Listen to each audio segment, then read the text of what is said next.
We create heaven with our divine thoughts. The moment we think something good, the moment we pray and meditate, and try to offer the inner light that we have gained to the world at large, we begin to live in heaven. Our aspiration, our mounting inner cry, leads us to this kingdom. The higher we go beyond our limited consciousness, the quicker we shall enter into our deepest, infinite consciousness, and the more intimately we shall see, feel, and possess the kingdom of heaven within ourselves. Not only can we feel it, but without the least possible doubt, we can become it. Every day must come to you as a new hope, a new promise, a new aspiration. If you think that tomorrow will always be another day, like all the days you have already seen, you will make no progress. Every day you have to energize yourself anew, for it is only with newness that you can succeed and transcend yourself. Every seeker is a beginner. A beginner is one who has the inner urge to grow into something ever more divine, ever more illumining, and ever more fulfilling. The moment you want to make constant progress is the moment you become an eternal beginner.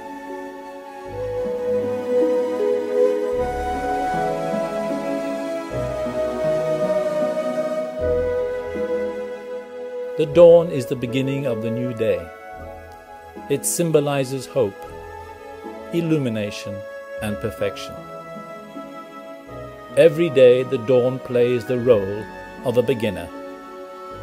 It begins its journey at daybreak and ends its journey in the infinite sun. If you can feel that your whole being, your body, vital, mind, heart, and soul, represents the ever-blossoming dawn, then you will always remain an eternal beginner. Every day we should feel that we have something new to accomplish. Every day we are advancing. You can transcend yourself only by discovering and maintaining your joy. If you discover your joy and maintain it, then you will always have the energy to go one more step.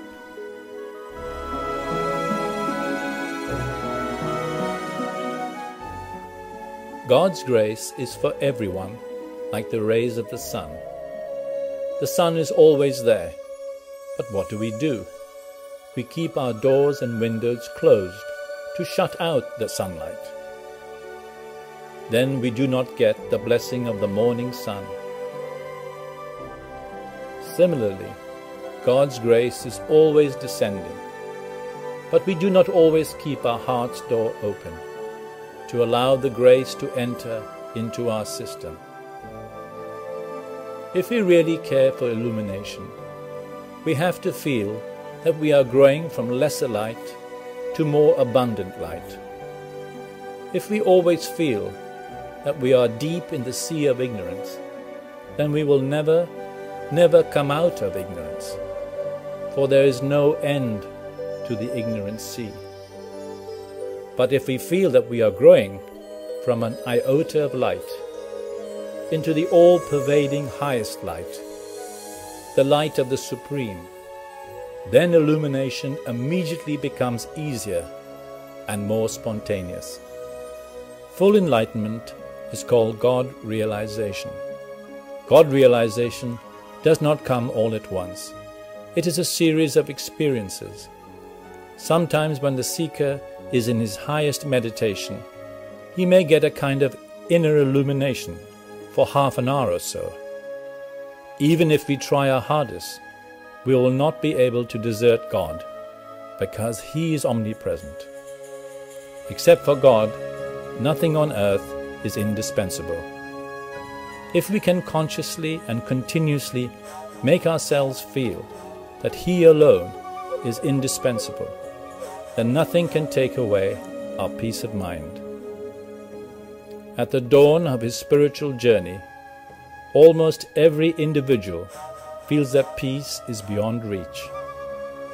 As the mounting flame of our aspiration climbs higher and higher, inner peace starts blossoming spontaneously in every core of our being. One day, we notice that we abide in the sea of peace, that we can never be separated from peace.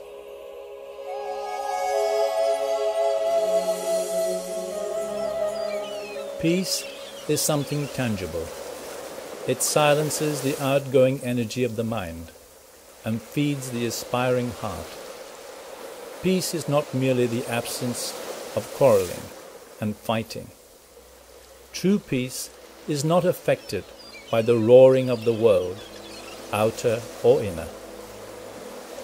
This sea of peace is at our command if we practice the spiritual life. Sri Chinmoy says, "Unless and until we have peace deep within us, we can never hope to have peace in the outer world. You and I create the world by the vibration that we offer to it. If we can invoke peace and then offer it to somebody else, we will see how peace expands from 1 to 2 persons, and gradually to the world at large. Peace will come about in the world from the perfection of individuals. If you have peace, I have peace, he has peace, and she has peace, then automatically universal peace will dawn.